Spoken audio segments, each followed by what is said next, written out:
যাদবপুর বিশ্ববিদ্যালয়ের আরজিকর কাণ্ডের প্রতিবাদে যাদবপুর বিশ্ববিদ্যালয়ের পড়ুয়ারা একে অপরকে হাতে রাখি বেঁধে দিচ্ছেন, সেই ছবি আপনারা দেখতে পাচ্ছেন। উজ্জ্বল মুখোপাধ্যায় আমাদের প্রতিনিধি আরো বিস্তারিত বলবেন। উজ্জ্বল, দেখাও ছবিটা। দেখো, একেবারেই নতুন রকমের একটা রাখি তৈরি করা হয়েছে।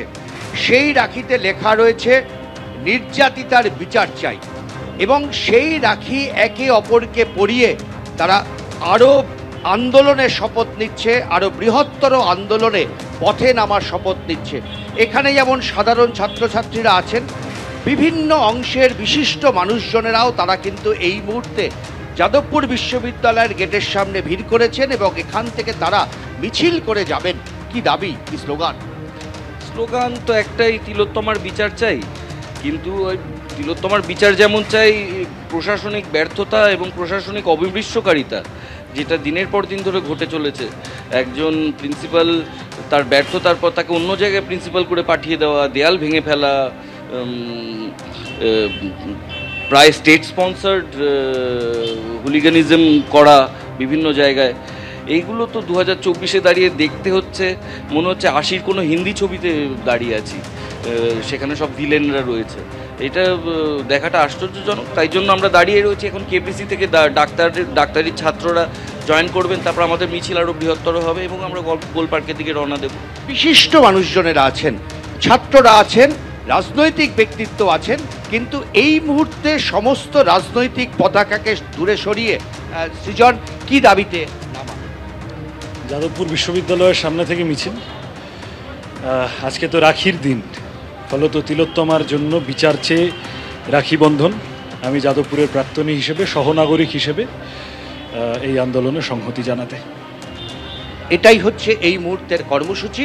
প্রত্যেকে নামছেন এবং প্রত্যেকে নামছেন এবং সেই ছবি, বিচারের রাখি একে অপরকে হাতে বেঁধে দিচ্ছেন যাদবপুর বিশ্ববিদ্যালয়ের পড়ুয়ারা। আর এইবারে আপনাদের দেখাবো যে সুখেন্দু শেখর রায়, যিনি তৃণমূলের রাজ্যসভার সাংসদ, তিনি এবার পুলিশের হাতে গ্রেফতারির আশঙ্কা প্রকাশ করছেন এবং তার জন্য তিনি আদালতে দ্বারস্থ হয়েছেন। মামলা দায়েরের অনুমতি দিয়েছে আদালত। আগামীকাল হবে শুনানি। তলব করে তৃণমূলের রাজ্যসভার সাংসদকে জোড়া নোটিশ পাঠায় লালবাজার। অসুস্থতার কথা জানিয়ে সময় চেয়েছেন তৃণমূল সাংসদ বলে সূত্রের খবর। আমার লোকালিটির, আমার পাড়ায় 2-4জন ছেলে এবং 2-1 মেয়ে এসেছিলেন যে আপনি আমাদের সবচেয়ে সিনিয়র মোস্ট, বয়োজ্যেষ্ঠ, তো আজকে আপনাকে আমরা রাখি পড়াতে চাই। তো রাখি পড়ালেন, তাতে দেখলাম যে সুন্দর একটা ওরা লিখেছেন জাস্টিস ফর আরজিকর। এটা তো এখন সময়ের দাবি, বাংলার মানুষের দাবি। সেটাকে পর্যন্ত ওরা রাখি উৎসবটাকে ওরা এইভাবে পালন করছেন দেখে একটা অভিনব প্রয়াস। আমার সবার কাছে নিবেদন যে আপনারা যা কিছু করবেন শান্তিপূর্ণ পথে করবেন। আর পুরুষদেরকে বেশি দায়িত্ব নিতে হবে এই কারণে, মহিলাদেরকে সুরক্ষা দেওয়ার জন্য। তার কারণ আমরা পুরুষ মহিলা সবাই কিন্তু মাতৃগর্ভে জন্মেছি। মাতৃ ঋণ শোধ করবার জন্য পুরুষদেরকে আরও বেশি দায়িত্ব পালন করতে হবে, আমাদের বোন এবং মায়েদেরকে রক্ষা করার জন্য। আন্দোলনকে দেখে বিশেষভাবে অনুপ্রাণিত, শুধু আমি এখানে, বহু মানুষ অনুপ্রাণিত। আর আমি ব্যক্তিগতভাবে মনে করি একজন 75 বছরের বৃদ্ধ হিসেবে যে এই আন্দোলনকে দেখে সবারই শিক্ষা নেওয়া উচিত যে যদি কোথাও অত্যাচার হয়, যদি কেউ সেই অত্যাচারকে যদি সেটাকে অন্য মুখে ঘুরিয়ে দেওয়ার চেষ্টা করে, তার বিরুদ্ধে কিভাবে বিক্ষোভ হতে পারে তার একটা নমুনা আমরা সম্প্রতি দেখছি।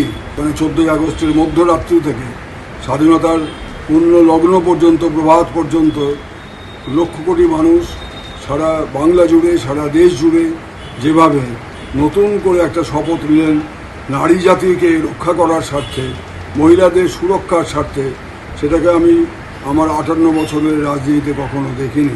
যখনই এই ধরনের পাপ, যখনই এই ধরনের অপরাধ সংগঠিত হবে, ঐক্যবদ্ধভাবে সমস্ত বাঙালিকে, সমস্ত ভারতীয়কে ঝাঁপিয়ে পড়ে এর প্রতিবাদ করতে হবে, কিন্তু অবশ্যই শান্তিপূর্ণভাবে।